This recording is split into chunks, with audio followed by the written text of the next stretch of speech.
with a 64 present. A Playguide and video review. Sit back and enjoy the show.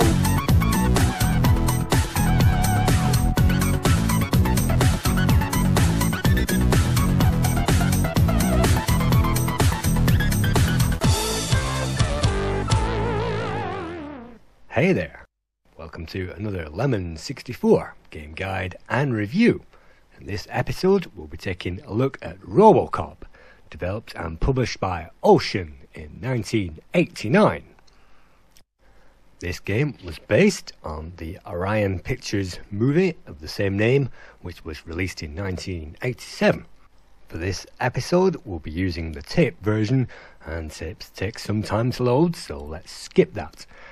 The great news for tape loader version users is the fact that halfway through the loading it comes up with the Ocean Loader 4 music created by Jonathan Dunn, along with a great high-res rendition of the Robocop character drawn by Stephen Thompson.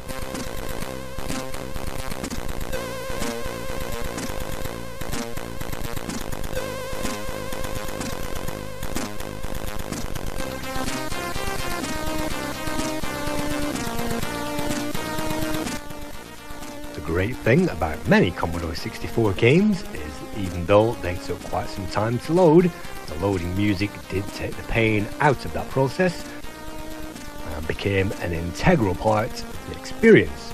In this case, chills run up and down the player's spine listening to this music, and this music has been used in Rambo 3 and other Ocean classic games.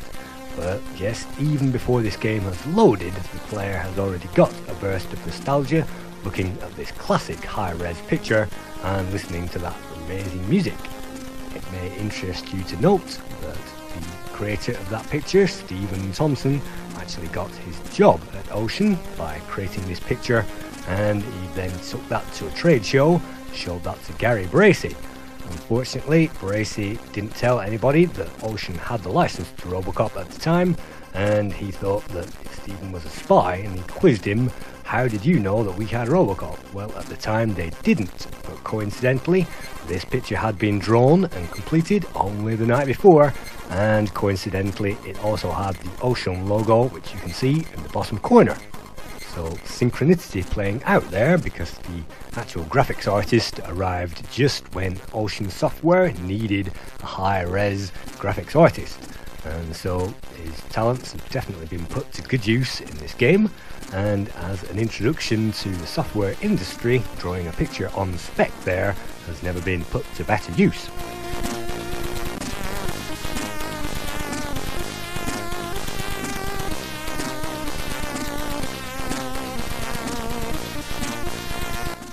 Other games which use this music include The Great Escape, Hypersports, Guts, International Karate Plus, Target Renegade, Driller, and Batman the Cape Crusader. So Jonathan Dunn's music has been used to great effect on many loading games, and of course there were 5 Ocean loaders, and Jonathan Dunn went on to create Ocean Loader 5 after this. But that certainly makes the tape loading bearable, and there is over 100 blocks there on the cassette waiting to be ticked off just to load the first few levels of this game. So as the music finishes there, let's skip on to the main menu and check this game out.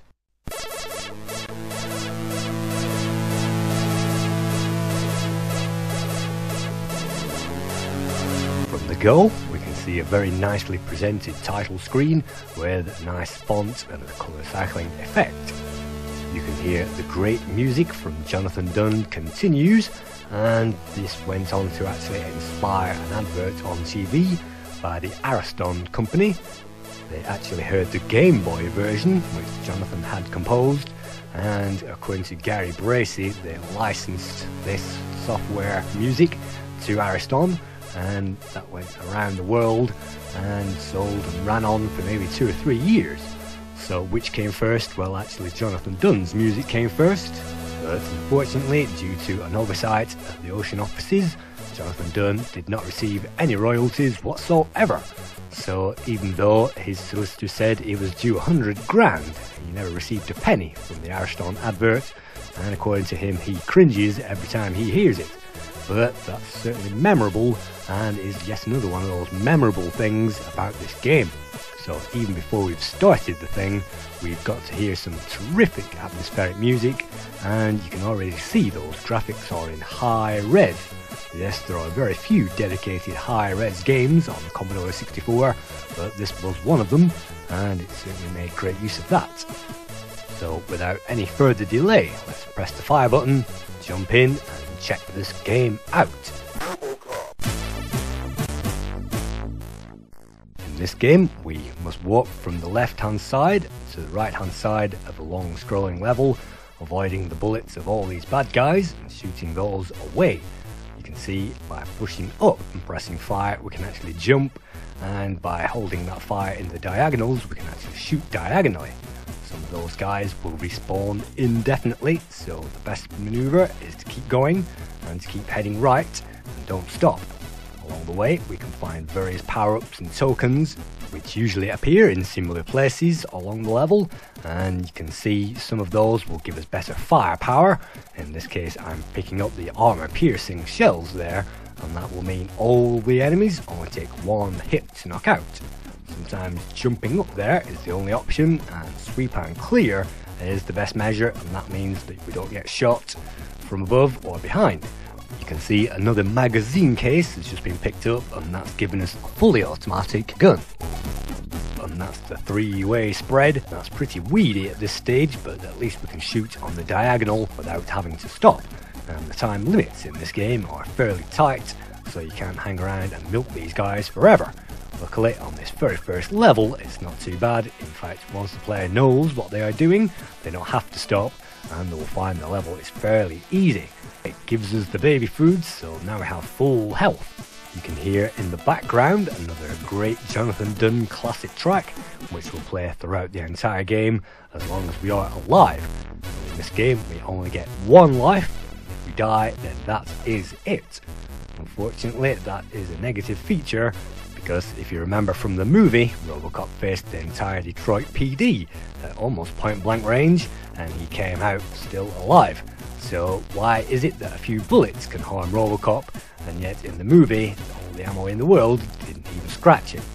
And jumping is another one of those things which was criticised by the reviewers. Surely a 1-ton cyborg crawling around the landscape is too heavy to jump. But continuing on there, let's not milk those enemies any longer, let's just make it to the exit. And that takes us straight on to the next level, and here all we have to do is to put that crosshair on the muscle there, the arm, of that guy who's holding the hostage, and by shooting him, then after maybe 15 hits, he will go down, and then that's on to the next level. The easiest thing to do is to line the crosshair on the y-axis, and then simply pull left every time that guy moves left, and fire at the same time. That means you should line him up, and if you do, then that's full energy going on to the level 2. And this in the arcades is actually level 1, section 2. It's still level 1, so we haven't actually got off the first level yet, but in the 64 version it feels more like level 3 with these sub-games going on. You can see the guys from the windows there do fire repeatedly, but we can avoid most of that firepower just by strafing those bullets and knowing where to stand. See, these high-res graphics really stand up, and the colour scheme is really atmospheric as well. So you can see the programmers of this game have really spent time designing that very high-res Robocop, those bikers there.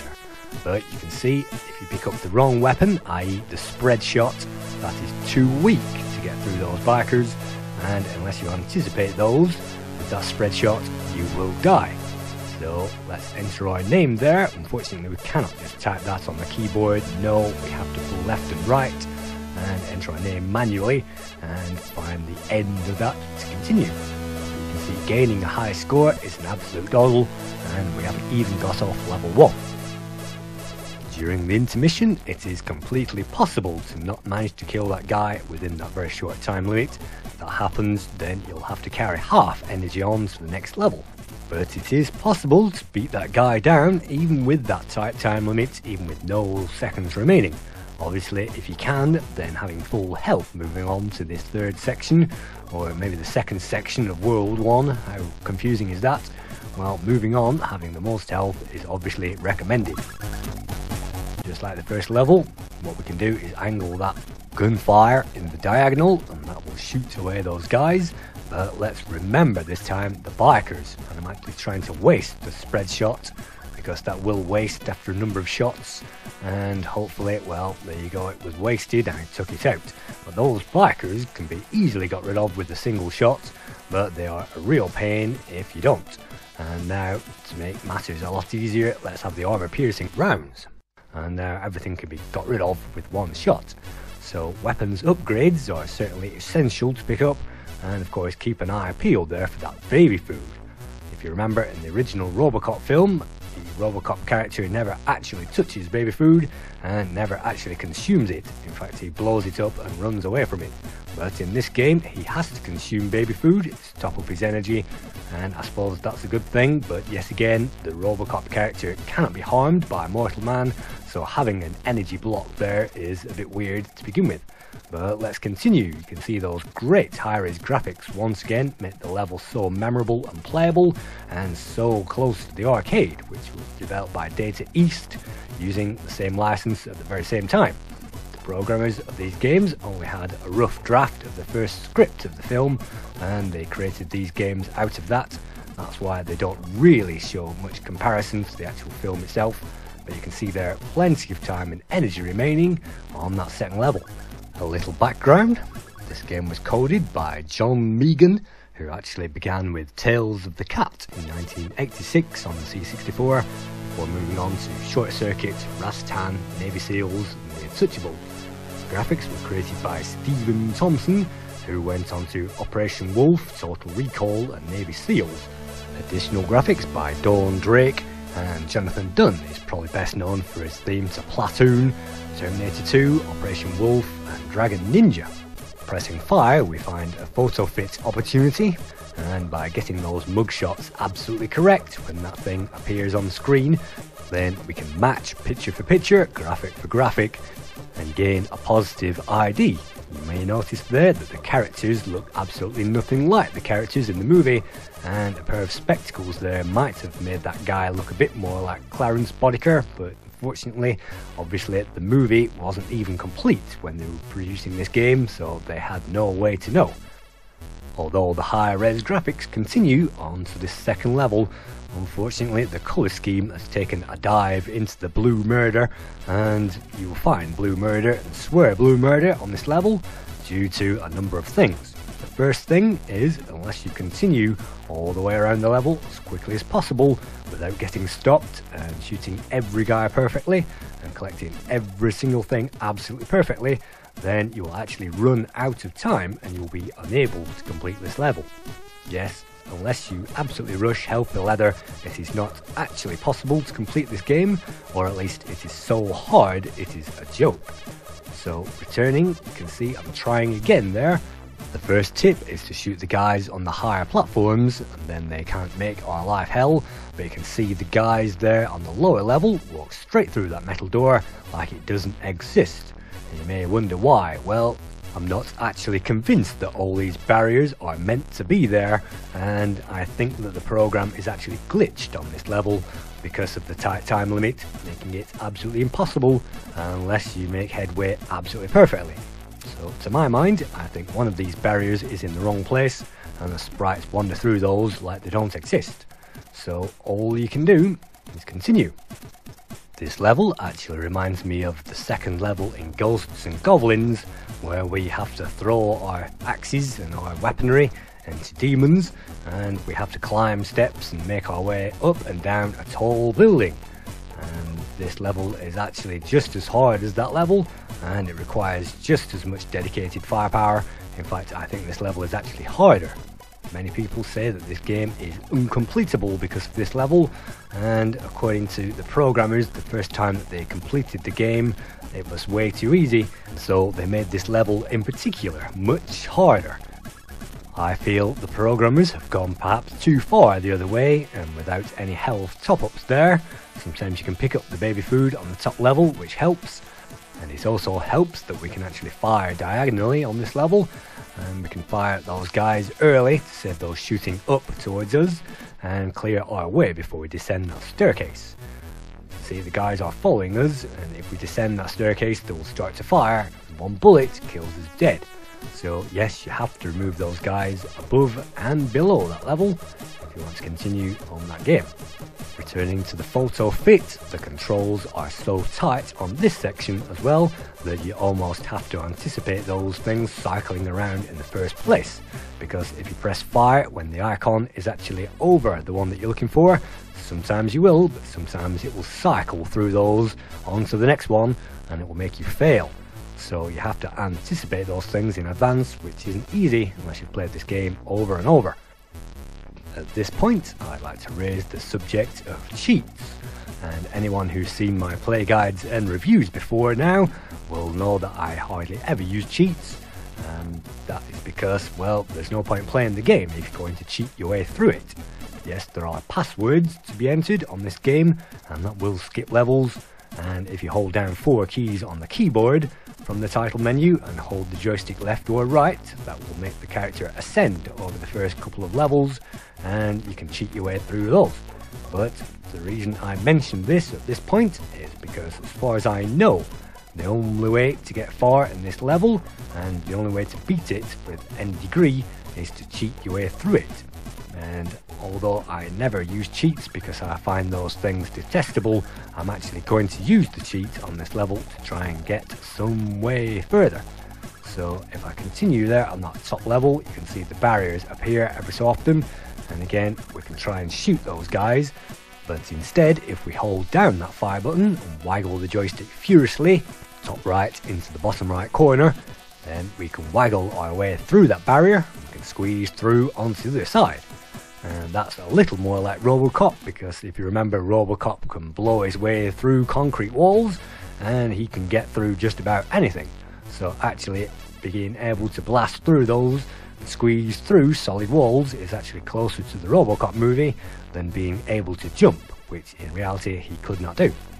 So continuing on there, even though we have used the cheat to get further in the game, it's still merciless. And the characters, those high-res animations are great, but those characters are merciless, and they will appear from those doorways as soon as you are near those, and unless you shoot both of the guys, then you would die, and there's no two ways around it. Very difficult indeed. Returning finally for the last time to the photo fit, I will actually get through this, and that will actually give us full health going on to the next screen, which is a big plus. And as far as I'm concerned, is the minimum requirement. So let's struggle on there. The nose is perhaps the hardest part. You have to time those actions to perfection, and if we press fire here and we continue, then we only have the eyes to get, and if you watch those eyes, then they're probably the easiest thing to get. So let's press fire here and get ourselves a successful match. That gives us 100% energy. But let's not mess around on this level. It is bugged. It is only just possible to complete this level even by an absolute master who knows it inside out, because the time limit is so tight that mere seconds are left at the end, even if you know what you're doing, and I certainly don't. If this game was supposed to appeal to 8 to 15 year olds, then they would have had certainly a hard time playing this, and this is as far as I ever got in this game when I played it in the 1980s and 90s. So I didn't get any further than this. You can see all you have to do is hold down fire and move all the way over to the right side of that level. Continue holding the fire and continue pressing fire here, and you'll bash through those doors. But yeah, hold down fire and waggle from the bottom level is all you need to do to complete that level, i.e. the cheating way. And we also get some bonus for that time remaining. On to the next subsection, and just like the Amiga version, we must find Ed 209. If you stand just on the edge of that blue carpet and punch that guy just in between those bursts of fire, then you should be able to punch that guy out. So if we stand up here and here and in between those bursts of fire, yes, we will take some damage, but hopefully if we get that right, then we can stand up here, and that's him over. That's That's all you have to do, and not a shot fired. So on there with plenty of time remaining to the next level. Unfortunately, this is the original tape version and the game has crashed. This is not a glitch in the tape version I'm using of the emulator. No, this is the actual game. And the game was released with this glitch perfectly present in there, and it's been perfectly reproduced on the emulation. Maybe the programmers didn't even expect guys to be able to get this far, and so they didn't even bother correcting it. So it certainly didn't affect the magazine scores, but perhaps the magazine reviewers couldn't get this far either. It is possible to do this, but only if you know the cheat to get your way through the warehouse. And you'll find even when you get here, it is possible to play these levels, and we can progress. And if you watch the long play on YouTube, it is possible to do that. But unfortunately, it is hell on wheels. In fact, this is perhaps the hardest level in the entire game, because we cannot cheat our way through it, we cannot enter passwords or anything like that. We have to get it right first time, and if we don't, we're going to die. It helps to shoot the guys on the lower and above us in a certain order, and as long as we do that, then they won't be able to fire in a diagonal and blow us away. But we have to be very quick to do that, and we have to get that locked down to an absolute formula, otherwise those guys will appear from the rear and blow our ass into the dirt. So that is not recommended, and sometimes you may be able to see a red guy appears or a green guy appears from the right, and they are very difficult to kill, and they will destroy our chances before we've even got off the top platform. I think there are 5 platforms in this level, and I've only managed to get onto the 3rd one, because not only is the game glitched and I can't see much what I'm doing, but because those enemies have to be taken out so precisely that for the average player, even for the professional, this level is hell on wheels. In fact, if there are any children listening, please block your ears now, because to my mind, this level is cock hard. This level is the hardest level I have ever played in a computer game. It is so annoyingly hard that frustration doesn't even cover the tip of it. And the iceberg and the elephant in the room is so massive at this point that no wonder the programmers didn't even complete the game with hardness like this. So let's continue. I've not actually got any further than this level, of course, and I've actually died there yet again. So unfortunately, I've not got any further, and I never will. Let's enter our name on the high score table and listen again to that great atmospheric theme music. So superb high-res graphics and everything doesn't actually make a very playable game in the end. Taking a look at the scores. The current score on the Lemon 64 site is 63%. The Games Machine gave this 77%. Commodore user gave this game 79%. Zap initially gave it 89%, although by the time the budget re-release came out, that was significantly lower. And finally, your Commodore actually gave this game 90%, giving it an average score of 8 out of 10. Thank you for viewing another Playguide and review to this bugged game, and I hope to see you on another review soon.